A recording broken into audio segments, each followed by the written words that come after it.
Assalamu alaikum rahmatullahi wa barakatuh. We have our sister Portucala and her sister Moza.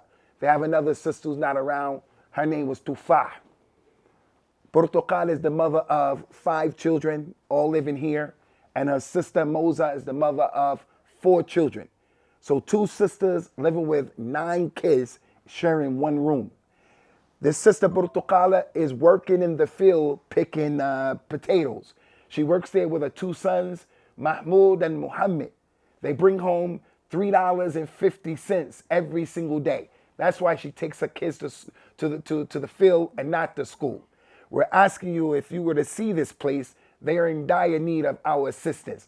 $125 a year takes care of their rent.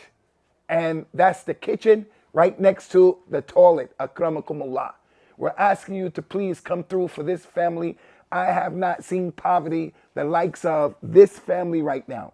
But despite that, I'm super impressed with her personality as well as her sister, because both of them are sisters who have adab and akhlaq.